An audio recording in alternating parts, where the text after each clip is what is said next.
You're listening to Neurodiversity at Work.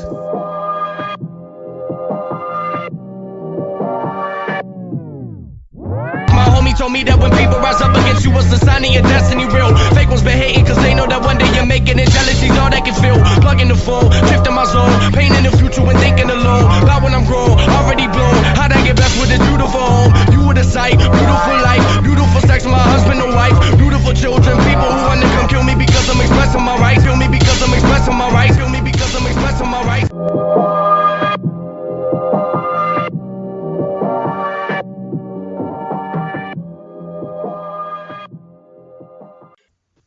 Today, I have the pleasure of meeting Rachel Morgan Trimmer from Sparkleclass. What you're going to find out today is the experience, the lifelong journey of somebody who is neurodiverse and didn't find out till later in life. And the challenges Rachel faced, the very personal story and the difficulties she faced as somebody who was neurodiverse but did not know, and how that impacted her. And now she's overcome some of those challenges and she's able to manage them effectively, but also how she's supporting others, which I think is incredible. I'm sure you're going to find this a fascinating listen. Enjoy. Hi, this is Theo here at Neurodiversity at Work. Today I'm joined by Rachel. Now Rachel and I met recently and we share some interests in neurodiversity, but we also, I believe, share brains in some way, shape or form. So I was really interested and excited to get Rachel on to talk about her experiences, her background, and why neurodiversity is important to her. So Rachel, would you like to introduce yourself to the audience? Know who you are, what you do? Hi Theo, thank you for the introduction. My name is Rachel Morgan Trimmer and I run Sparkleclass.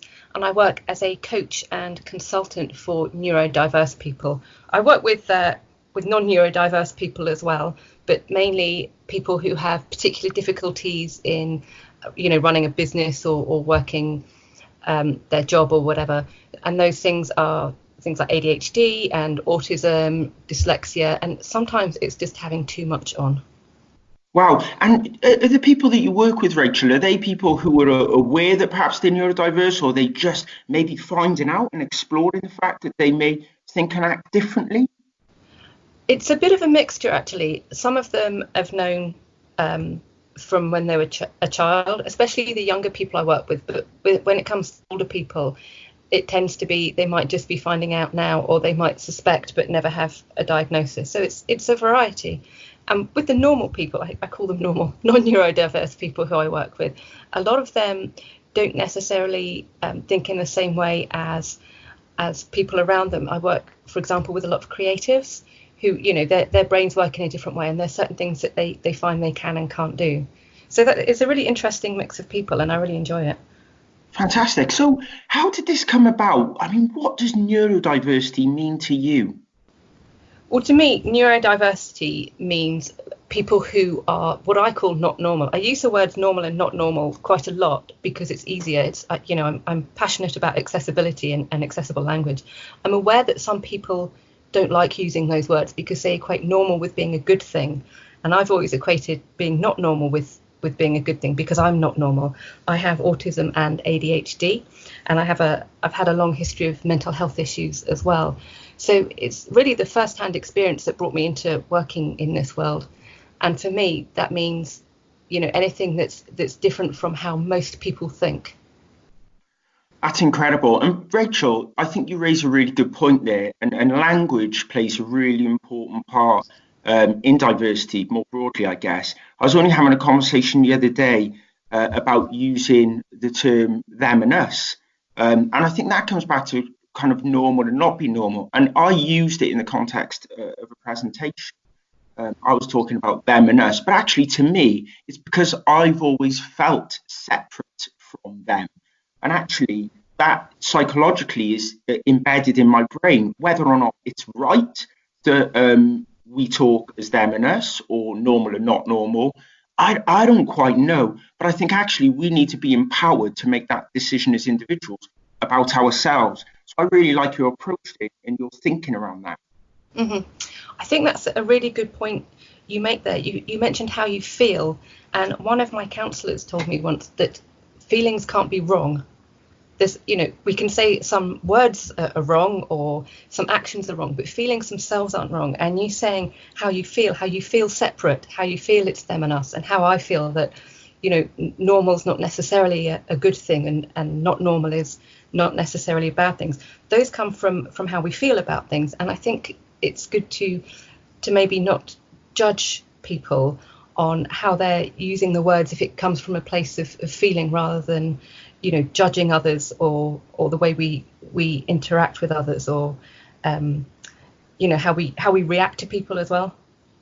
Yeah, and I think it's important that we have the conversation. So again, what do we, how to identify? Is it neurodivergent? Actually, is that a negative to negative connotations? Is it neurodiverse? Is it ND? But again, I think you're absolutely right. It's around empowering the individuals to make that decision about themselves, right? Yeah, I talk sometimes with people who are not neurodiverse or who've been to training sessions about neurodiversity, and they're taught things that people don't really like. And one of the most common ones is using the term person with autism, like it's something that you carry around in your pocket. And most autistic people don't like that term, because there are two reasons. One is that it's not something that's with you, it's sort of in you, it's part of you. And somebody pointed out to me the other day that it suggests that it's something that can be taken away, that autism is something that can be cured. And as you probably already know, it's not, and it's also not something that should be cured, and that's not a road that we want to go down, because it's not something that's wrong, it's just different. Absolutely. And I think from a presentation I watched recently, something like 300 to 400 cells can be affected for somebody who's on the autism spectrum. And it can be as much as a word in a book, to a sentence in a book, to a whole book on a bookshelf. So it's highly complex, and each individual is different, just like each fingerprint is different.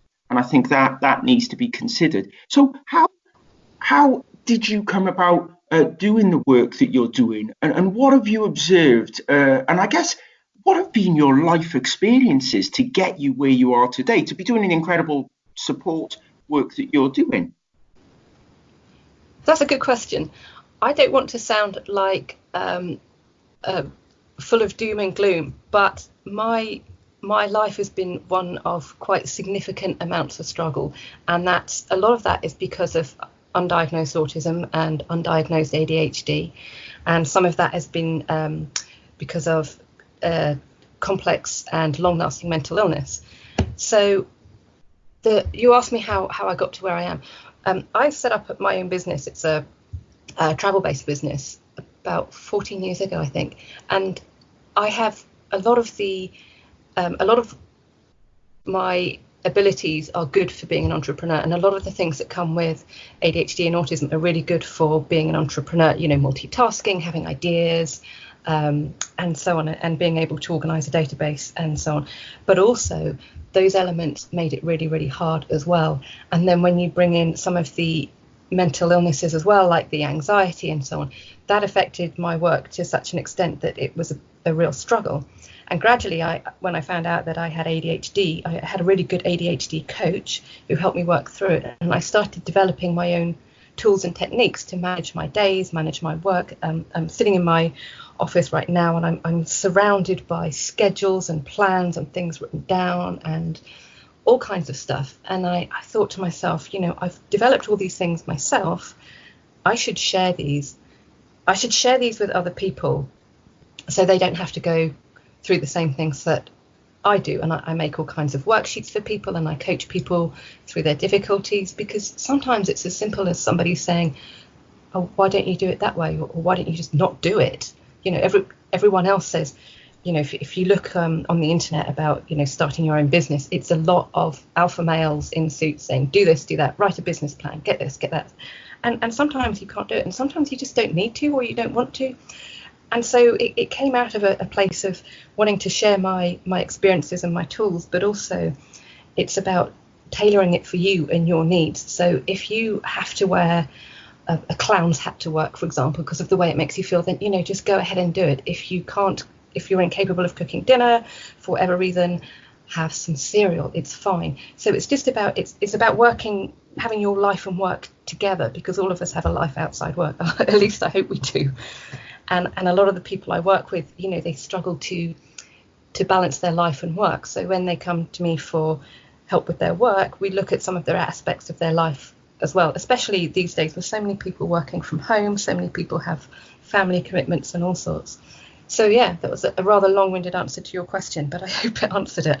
Yeah, it does. So on that note, what do you find is the biggest challenge for individuals who come to you? Is it them being able to understand themselves and manage themselves within different environments, or, you know, get the best out of themselves in different environments? Or is it the organizations or environments that they're working in that actually is inhibiting them from being their best selves? And that is creating anxiety, stress, and challenges for them. It varies an awful lot, because I work with such a wide range of people. But one of the things we start at, and one of the things they quite often don't think about, is actually what they want to be doing. So, you know, they say, oh, I'm having trouble with this and I have trouble with that. And I say, well, what do you actually want to do? What do you want to get out of this? Where do you want to be, you know, in a year's time? Why are you doing this? And so we start from a point of why you're doing it in the first place, and what your dreams and goals might be. And also sometimes what we do is take away all the stuff that's in the way. You know, if it wasn't for, you know, say having to pay the mortgage as an example, you know, if it wasn't for that, what would you be doing? And try and work out what's driving people, because I find unless you've got that motivation inside you, that intrinsic motivation, it doesn't matter what you do, because it's got to come from inside you, and it won't work unless you've got the motivation to do it. Absolutely. And I think that's probably truer of somebody who is neurodiverse than anybody else, because actually certain things can become quite challenging for those who are neurodiverse. Certainly for myself, doing certain tasks can feel like a mountain, a real mountain. And the emotional state that can put me in, the mindset that can put me in is quite difficult. And I guess from somebody else's perspective, it may seem like I'm immovable. I don't want to do something, or there's a level of negativity, which is not often said about me, but, you know, maybe that can be a perception. And so being able to enable somebody who's neurodiverse, who's ND, to work to their strengths or to their passions or to their interests, I think makes a huge difference. And there's probably a lot of people out there who are not aware of what those things are, and probably have never been given the type of support and coaching that you're giving them.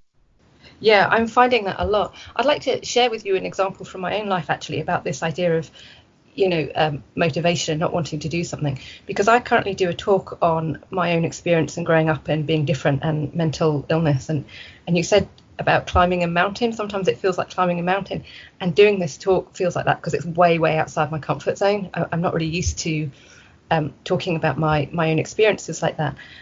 But I get so nervous doing it that I want to throw up sometimes. But I do it because it's so important to me to share my experience. And I think that's an example of how the intrinsic motivation can overcome, you know, the nerves, the time it takes to plan the talk, or organising it and so on. It overcomes all of that because I really want to do it. And I'm driven by not just the need to tell people what happened to me, but also because other people tell me they find it helpful, and I'm driven by that need now, because I don't want other people to go through what I did. And so I'm really finding that's a big motivation for me, to help other people. Wow. And so what is that? What's the context of the talk? Because I agree, it's, for me, you need support. You need support networks, no matter who you are, no matter how well versed you look in the subject. We all need somebody we can look to go, and they feel in a similar way to how I feel, or they felt a similar way, and this is how perhaps they've overcome it, or how they deal with it. And I mean, that's why I've created this podcast, right? Because I want people to be able to access these types of experiences. So do you mind sharing that talk? The talk is called The Power of Change, Learning to Live as a Weirdo. And I talk about how I grew up feeling different, and I talk about a little bit about my childhood and my experience of different mental illnesses as an adult as well, and then eventually how I overcame that and recovered and learnt to live with those those things that make me different, and how I embrace that now rather than trying to push it away like I did for a lot of my life. But also in the talk, I discuss things like, what autism actually is, and facts and figures and things like that, just to give it a little bit more context, because I know that some people who come to the talk don't know anything about it. So I just want to give it, again, this is an accessibility thing, not assuming that people necessarily understand what I'm talking about. So there's lots of pictures in it, there's lots of jokes. It's actually, it sounds depressing, but it's actually quite a light-hearted talk, because I use humour a lot to connect with people. Some people might call it a coping mechanism, but I just think that it's a really nice way of being able to access a subject without it being too heavy. And I find as well that you were saying about people need to hear it and need to connect with that, and I do get a lot of people coming up after me saying, oh, this is what I needed to hear, and I feel like that too. And I find people nod along a lot, and I like doing a talk where people nod along, because it really helps me. If you're staring at a sea of blank faces, you're like, oh no, are they even listening to me or whatever? Yes. But when people nod along, that motivates me to carry on talking. It actually makes my job a lot easier, and that's, it sounds funny, but that's one of the reasons that I do it, because I love having that connection with people, because that's something that I didn't have before. So it's for me as much as anyone else. I make it sound like I'm doing this big altruistic thing, but it's actually as much for me and because I enjoy it, and I like that connection, and I find it part of my healing, I suppose, as well. And this comes back to what we talked about before, which is around the need for gaining immediate gratification. And I guess to put that into context, and you'll understand what I'm talking about here, somebody with ADHD needs to see the benefit of what they're doing quite quickly. And I suppose that's a wonderful opportunity to do that, because there's no more immediate response than an audience that stood in front of you as you talk to them, right? They're giving you that feedback straight away. Yeah, exactly. And that is, I hadn't actually thought of it like that, but I suppose you're right, because that is a big part of ADHD. And I hadn't thought about doing the talk in terms of instant gratification, but you're quite right. But it's important as well, because that gratification is not free. You have to earn it, which adds an extra dynamic to it, and an extra energy to it, which for me is something around my ADHD increases as I get that gratification. So I almost my symptoms, or the way that I almost become more energetic. It's almost like a battery that is powering itself through kind of organic energy, which is incredible. So without, like you say, if the audience is flat, that actually inhibits the performance, because you're not getting that gratification. Therefore, you don't get the battery power. Yeah, and I've actually noticed that when I've spoken to you, when I came to see you in your office, there's a great animation when we're both talking about these things that we care about. And I've noticed that talking to other people with ADHD. I was in a pub the other night with someone with ADHD, and we were there till closing time, just twittering away, because it's something that's that we're passionate about. Absolutely. You feel the energy, you feel the buzz, and I think that is it. And I've looked back on my life, and I realized there's a lot more people who had ADHD or have that maybe they don't know themselves. I can think of friends straight to the top of my mind, and some of them I've since found out through doing this work.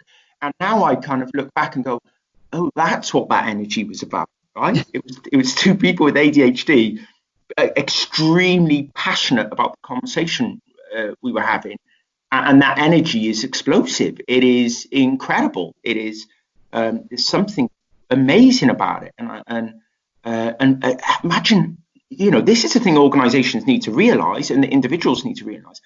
Harness that power, and it is incredible. It's nuclear almost. So I think, and this is lovely, because this is what happens. You start to think on your feet, ideas start streaming out, a realization comes of past conversations. And that's why I love talking to you and other people who are neurodiverse, because you get these incredible moments that I don't necessarily always get with other people, which is fascinating. Yeah, it's I love it too. It's, something that really drives me.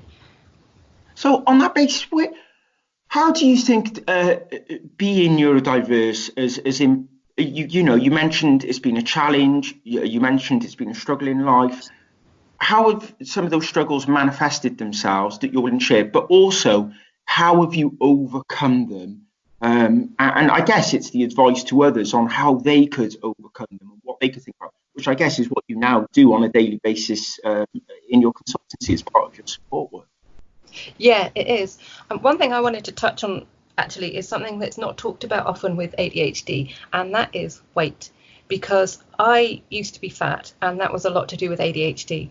People with no impulse control who like food, obviously there's going to be a problem there, and yeah, so and that's can be quite difficult and challenging for people because it's not something, a lot of us try and hide our ADHD or our autism or our mental illness, and if you're overweight, that's something that you can't hide, and it's a cause of great distress to some people. So and that's something that I've lived through, because by the way, I use the term fat because it's used by the size acceptance movement. It's not intended to be an insult, it's just a description of a person. And and then it was a big deal, but I managed to lose the weight eventually. And I actually used some of my autistic abilities to do that, because my autistic special interest is food, which is, that combined with ADHD was why I got fat in the first place. But I used that to enable myself to start eating healthy food instead. And I knew that I wasn't going to exercise because of that. There's a bit of instant gratification, but weight loss is a long haul, which is hard for people with ADHD. So I looked up, some tools for doing anything with ADHD. And one of them was an accountability partner. So I got myself an accountability partner for exercise, and he's really good. He's on at me every single day. He's messaged me every day since March to make sure that I'm doing the exercise that I said I would. And by using that and some other things, I've managed to lose the weight. But I just wanted to put it out there because I know there are people who have ADHD who are not happy with their weight, and they don't always realise that those two things are connected. And, unless you address some of the core issues of why you are overweight, and you're not going to be able to lose weight if that's something that you want to do. Wow. You know what? Sometimes you don't consider these things. So this is new to me. And the minute you talk about it, it makes absolutely complete sense. I had other things that I focused on, as a young person, smoking from the age of 11, drugs, drink. And you don't realise, I wasn't an addict, but I was obsessed. I was impulsive. So I would do more than anyone else. I would go further than anyone else in my search for, I don't know. It's this. It is this impulsivity, and I think to talk about weight actually makes complete sense to me, because why wouldn't it? And I think I know it can have an impact on mental health as well, because you put yourself in a situation. It can be weight, it can be risk. You can put yourself at risk, and that may be through weight, health challenges and issues, but that can happen through alcohol, it can happen through drugs, it can happen through a wide variety of other things. So wow, thanks for sharing that. And there's probably a lot of people out there who either didn't consider it and maybe going through that, and this may give them something to hold on to as a way of overcoming it.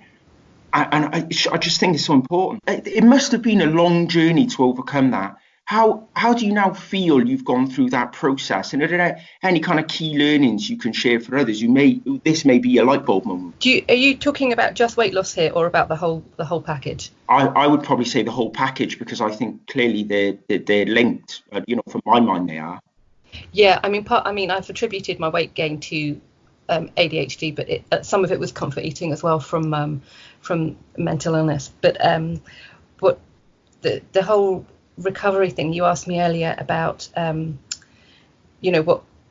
I got through it, and what the takeaway is for other people. And It's a long story because I was depressed for 38 years, not all the time, on and off, and there were different mental illnesses coming into that and going out, and I had an anxiety disorder. I'm not sure how long I had that because I didn't realise for ages that I had an anxiety disorder. It was a few years, but yeah, the depression was on and off for 38 years, and it was a series of, you know, lots of different mental health interventions, none of which worked, and then a bit over a year ago I landed on a therapist who was right for me, and a therapy that worked for me. The therapy I did is called schema therapy. I don't know if you're familiar with it. No.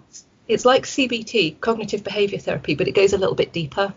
So it's ideal for people who have long-term mental health issues or who have complex issues, because in my case there's more than one thing going on, and for a lot of people who are mentally ill, there's more than one thing going on. So it really worked for me, and it was combined with compassion-based therapy as well. And at the same time, I did a mindfulness course, which was really helpful. And I've just finished the second one of that. I did a level 2 one as well. So it was a combination of things, but ultimately it was landing on therapy that really worked. And I know it is possible to recover from mental illness spontaneously, but it is very rare. And one of the things I do through my work is to show people that you can recover from mental illness. You can get better, even if you think you can't, and even if you've had it for a long time. But it is very difficult to do by yourself. And I obviously don't do therapy, but I do encourage a great deal of my clients to access therapy. And the first point of call, if that's what people want to do, should be your GP, because one of the things that people forget about the NHS is not just that it's free, but also that it has really good quality control. Because I went to see quite a lot of private therapists, and they just weren't right for me. And there were one or two who were actually dangerous. They were recommending things that could have put me in a worse place mentally. And with the NHS, if they refer you to a therapist, they're people who've gone through the right training, that it's therapy that has a lot of evidence to show that it works. So that's what I try and do now. Do you think that diagnosis or even before that, actually a realization that you may be neurodiverse had a big positive impact for you? Or was it just one of many things on a long journey of recovery? If you would describe it as that, I don't know. What would be your thoughts? Well, for me, the realization that I had ADHD was a big deal, and the autism as well, actually, because before that, one blames oneself. I don't know if you found this with your ADHD, but you blame yourself for being lazy, for being impulsive, and I know you had some issues in the past with unhealthy coping mechanisms, and you blame yourself for being what's the word I'm looking for being impulsive or lazy or reckless or self-indulgent is another one. And once you find that's your brain doesn't work the same way as everyone else, and you're trying to behave in a way that other people do, but you can't, and you're using these unhealthy coping mechanisms to deal with that. I think that it takes a lot of the blame away, and I think once you stop blaming yourself for everything, you're in a much better place to start examining all the other things that can cause mental illness or to cause you to feel distress. So in my case, it was a big deal, but it went with a package of everything else. And in fact, during my therapy, those things came up again and again, which I think was important, because if I pretended that I was fine, it wouldn't have come up in the therapy, and then the therapy probably wouldn't have worked. Yeah. And what's scary and what upsets me is how many children in the position I guess we've been in, that they are blaming themselves through the education system. They're blaming themselves because they're upsetting their parents, they're upsetting the school, they're not achieving what they should. They're a problem, but they're not. But that's how you perceive yourself, right? You're a problem, and there's a lot of guilt that does come with that. You're right. A lack of understanding from the child, because if they're the one autistic kid or the one kid with ADHD in their class, they don't understand why they can't do what the rest of the class is doing. And I think we forget as adults how important being part of the group is when you're a kid. It's how we learn. It's how we develop socially. Well, people without autism do anyway. but other kids, you know, even kids with autism, we all want to be part of that group. It's how we've evolved, isn't it? And when you're not, it's really tough. And I think we do forget about that. We do. Rachel, I love this. I love it because it's raw, it's honest, it's something that resonates with me quite a lot. And, you know, I'm really pleased you reached out to me when you did, and that we've been able to do this podcast. If people want to get hold of you, they want to talk to you, they want to learn more about what you do, they want to see you talk. I mean, I know there's content online, but what's the best way of engaging? I'm on Twitter a lot as Sparkleclass. I'm on LinkedIn as well with my real name, Rachel Morgan Trimmer, and my website is sparkleclass.com. And you can contact me through any of those things. Obviously, I've got ADHD, so I love to talk, and yes. I love to hear from other people as well. You know, it is my job. But if, you know, people talk to me just to connect, and that's also fine. I talk a lot, just chatting and things, and everyone I talk to helps my own understanding. So if people reach out to chat to me, that's actually helping me as well as hopefully helping them. Well, clearly that has helped me today, because we've talked before, but this is just triggered a few other things in my mind. So I absolutely agree. You know, we'll continue the conversation, because there's no end of things that come out of it, and positive things that can help. So thank you. You're brilliant, and I think our audience is going to love this, and I hope that people do reach out to you and get to share their experiences with you and benefit from your knowledge and expertise as well. Great. Thank you very much, Theo. Absolute pleasure. You've been listening to Neurodiversity at Work, available on all good podcast hosts. Please do sign up now, like, share and comment. We'd love to hear from you. Thank you.